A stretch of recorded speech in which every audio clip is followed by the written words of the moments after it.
Hello, welcome to a brand new season of Blog TV. Now, this is just a webisode. We're going live on TV August 13th, so don't go out that day. Thank you very much. Thank you very much for joining us. He's Phin. Yeah.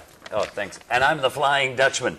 Now, Blog TV was supposed to go live on the 2nd of July, but that did not happen, mainly because of one of our guests. This lovely girl right here, she is our intern, and it's all her fault that we didn't start on July the 2nd. You see, she contracted H1N1. Shouldn't touch her. No, well, you can now. Okay. And it kind of scared a lot of us. But first of all, Audrey, what was your reaction when you found out? Purely shocked. I mean, I didn't go overseas. I don't know how I got it. Probably from local carriers somehow. All I went to was the club. That's all. And you freaked out a little? Yeah, I was so freaked out. I mean, I had to rush here, and I rushed to CTC, and I got quarantined, and I got blood taken out of my arm twice from the same hole. It was so painful. And You should at least try another hole. Yeah, at least they should have punctured you somewhere else. they were like pressing my nerves and like looking for the thickest one where they can take my blood from. And did your family freak out as well? Yeah, they were so freaked out. And they were rushing around and saying, oh, do I have to go too? Do I have to be quarantined? Right, but right, nah, right. I didn't have to do it in the end. Yep. But So, CTC. Phin, what was your reaction to this? I kind of panicked, but it was mainly to do with work. You know, I was in the office when the producers called me and Right. said, we have some news for you. And I was like, okay, it's happened, Yeah, right? yeah, yeah. And I was just like freaking out. Okay, how do we get the paper? Because I work for Today newspaper, thank you very much. How do I get the paper to print? You know, have I given it to my writers? Have I given it to my friends? And I was home. I couldn't leave the house for a week. Oh, I had to man. get alcohol delivered to my doorstep. Oh, that's difficult. My friends dropped it off. Oh, there you go. Now, Yeah. when I heard it, my first reaction was I was scared, you know, and I was standing in the MediaCorp car park, and I'm saying to myself, do I go home? Do I stay here? Do I go to a hospital? It was frightening because I didn't have control of my own life. I didn't know what to do. It just scared the living daylights out of me because I'd never come across anything like that. Did you worry that if you went home, you would give it to your family? Obviously, Yeah. which is why I said, do I go home? Yeah. You know, I wasn't so much worried about Class 95 where I work because, Yep. you know, if I gave it to them, Glenn, who cares, right? Yeah, you know, Yeah, just exactly. Glenn. So that's what we're talking about today. H1N1 101. What to do? What's it all about? Are we over panicking? Let's introduce our guests Okay. to you. On our left, we have Jenny, a mother of 3 who went into a bit of an N95 mask buying frenzy. Yes, you did. You already know guest number 2 on my right, the intern who gave all of us H1N1 scare. Her name is Audrey. And we also have Dr. Tan Tzu Wee, spokesperson of Singapore Medical Association, and he's also a practicing doctor. Welcome to the show, everyone. Thank you very much. Now, let's put this whole thing down. Let's get some figures out. As of the 7th of July, H1N1 infected cases in Singapore, there are 1,217. There have been 429 deaths worldwide, according to the World Health Organization. In fact, out of the 1,002 in Singapore, over a majority of them are local cases now. Okay. We're seeing more local cases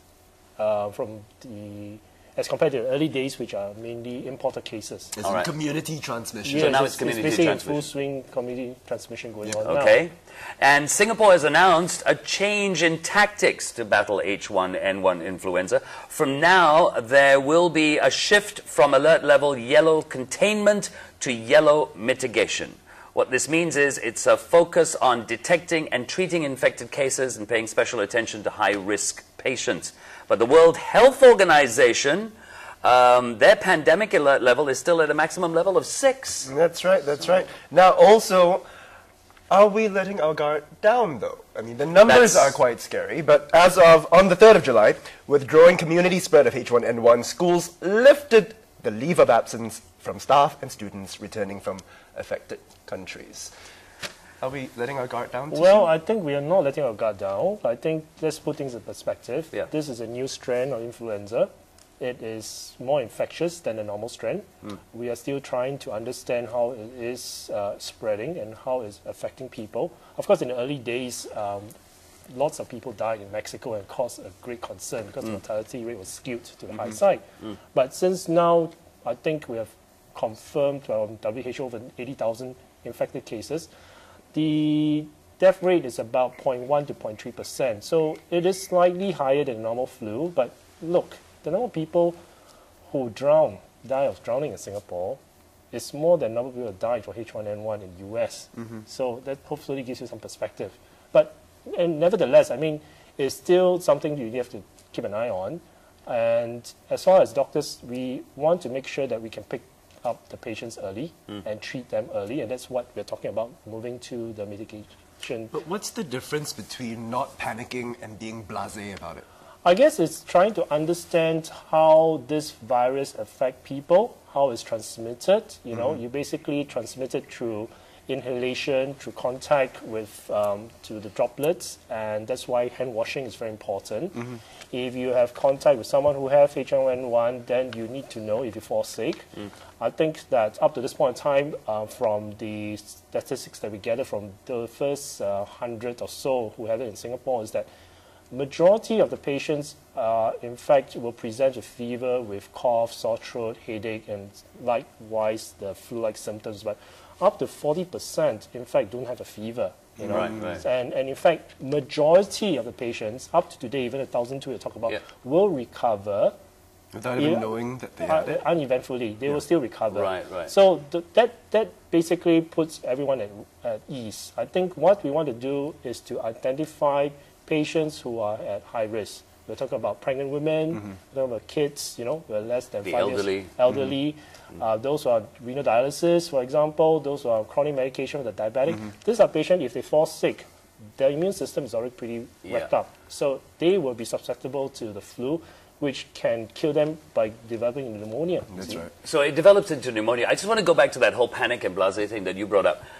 We had a problem with H1N1. Wasn't it a little blasé of you to just say, okay, never mind, I'm going out to a club, you know, it's okay? Why not? I mean, I wasn't sick then. There could have been sick people. There could have been sick people there, though. Why? Well, we shouldn't hold ourselves up at home and just like cancel all our social activities just because of the H1N1 pandemic. I mean, why? We'd be so bored at home. I mean, I think we should be more responsible with people around us, and yeah, not only yourself, but your family members, and let's say your elderly, the family, or the children in the family. I mean, like back to what doctor says, it's a new case, which is why I was wondering why is it that they lower down the containment level to yellow.